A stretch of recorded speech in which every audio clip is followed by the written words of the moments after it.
Well, good afternoon. My name is Chief Andrew Hall with the Fresno Police Department.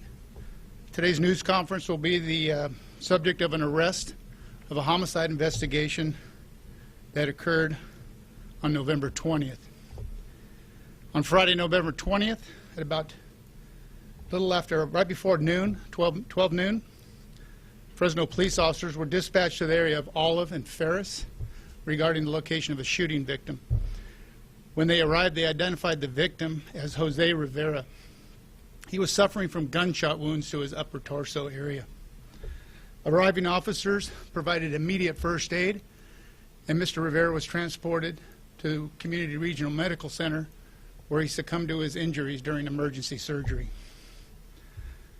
Homicide detectives were summoned to the scene and began an immediate investigation. And during this investigation, they determined that Mr. Rivera was a street vendor working in the area where the shooting occurred. Mr. Rivera had no known conflicts that we were aware of prior to this shooting. Our detectives worked nonstop. I can tell you they worked around the clock on this investigation to identify and solve this case. Their investigation was able to identify a vehicle that they believed that was involved in this homicide. In fact, the next day, one of our patrol officers, Officer Derek Jacobo, was working in the area, and he was actively looking for this vehicle from information that he received from detectives. And he was able to locate the vehicle at an apartment complex nearby the location. He immediately notified detectives who set up on the scene, and they continued their investigation. Through this investigation, they were able to identify a possible suspect in the crime, and they also located several residences where he frequented. And then on Tuesday, December 1st, in the early morning hours, we served 4 search warrants regarding this investigation. 3 of those search warrants were conducted within the city of Fresno, and the 4th warrant was in a Madera County residence. During the service of those search warrants, detectives detained the suspect who was believed to be involved in this shooting. Detectives also located a weapon they believe was involved in the shooting, and they also recovered the suspect vehicle for evidence. The suspect has been identified as Jacob Rangel. He is 18 years old and a resident of Fresno. During an interview with Mr. Rangel, homicide detectives received a full confession regarding the shooting and his involvement. Our investigators feel that Jacob Rangel had almost no contact with police, almost no record. He indicated he was upset and he was involved in a dispute regarding a purchase with Mr. Rivera earlier that day.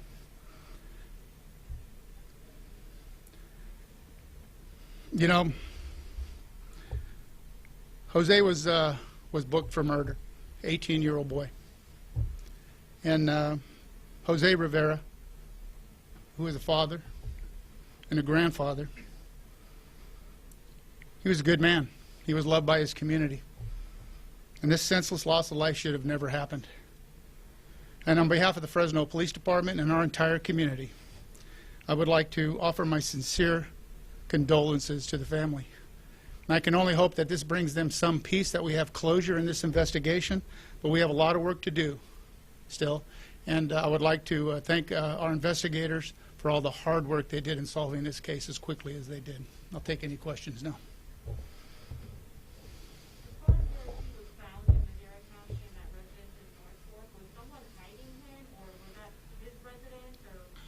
The residence in Madera County was a relative, and for the information I received, the family has been cooperating with us. And as far as the motive and the dispute over that person, can you go into more detail? I mean, what were they arguing over? What was the person? It's my understanding, and it's difficult because it's so senseless, is that he didn't have enough money to purchase all the items that he wanted, and so he didn't get all the items that he came to purchase. And he was upset about that. Chief, the gun which was used in the crime was stolen, or he owned it, or it was registered to anybody or not? We don't know. It's still early. We just recovered that gun on Tuesday, so obviously we have a lot of work to do. Right now, we're trying to tie that weapon to the actual homicide scene. But then we'll expand our investigation to find out who owns it and how it came into his possession. Where the gun was recovered from? I'm not going to reveal the location, but it was one of those 4 search warrants that we recovered it at.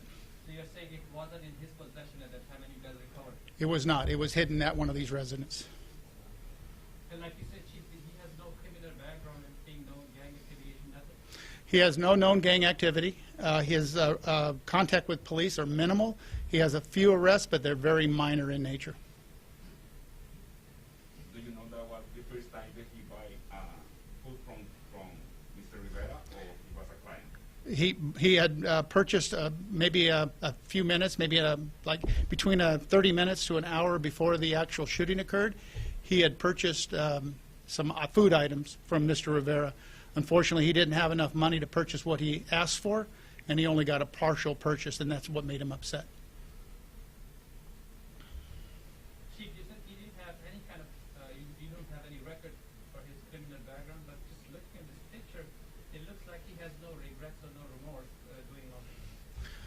Well, this picture was taken immediately after the arrest last night. So I'm not sure what his condition. I know he was willing to talk to us. From my indication, he was upset during the interview process, but I don't know what went through his head at the time of the shooting. I just don't. It's senseless. Any more questions? He qualified to pay a fine or no? To get out? I'm sorry. He qualified for he paid to release or no? He's an adult, so he'll be booked as an adult. He's charged with homicide. I do not believe he'll be subject to an early release at this point. And Chief, he's a student, working, or what's his background? You know, I don't know the history of Jacob. It's my understanding he does have a child, a young child, but I don't know his history or his work history or his history in Fresno, other than we have very little contact with him, which makes this case so unusual and disturbing. And he's a resident of Fresno County? Or what? He's a resident of Fresno County. In fact, he lived not too far from the shooting location. Was that his first time buying from this vendor, or have they? Yeah, I just don't know what his history is. And obviously you guys are in contact with the Jose Rivera's family. Do they know him? Any information about him? Do you ever talk to him or something? Or any problem with him before this? You know, I can tell you the family of Jose Rivera is devastated. You know, they lost a grandfather and a father and a matriarch of the family.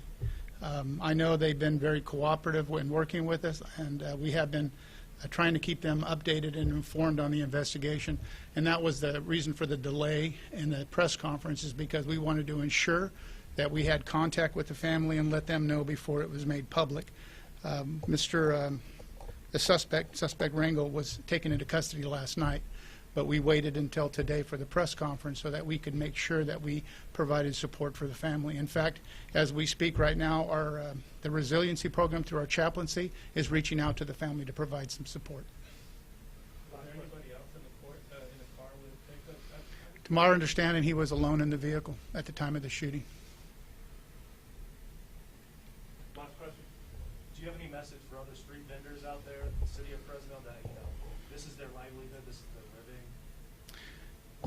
You know, we don't have a lot of victims from street vendors for homicide. This is an unusual case. It's the first one that I've had as a chief of police, and it's the first one that I can recall as working with the department. Although criminals are opportunists, and our street vendors are out in the public, and there is opportunity for them to become victims of crime, but generally it's theft more than anything.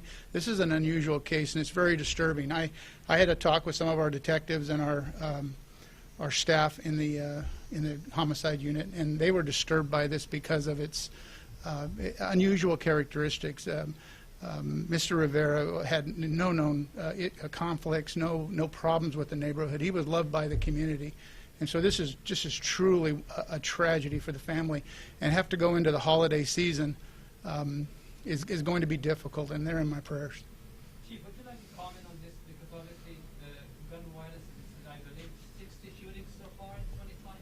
Would We you have- like to comment on that? well, It's probably very frustrating for you and the Fresno. Well, we've had 59 homicides this year, up from about 43 compared to the same time last year. And that's a significant increase. And I think if you look across the country, most of our major cities are experiencing dramatic increases in crime.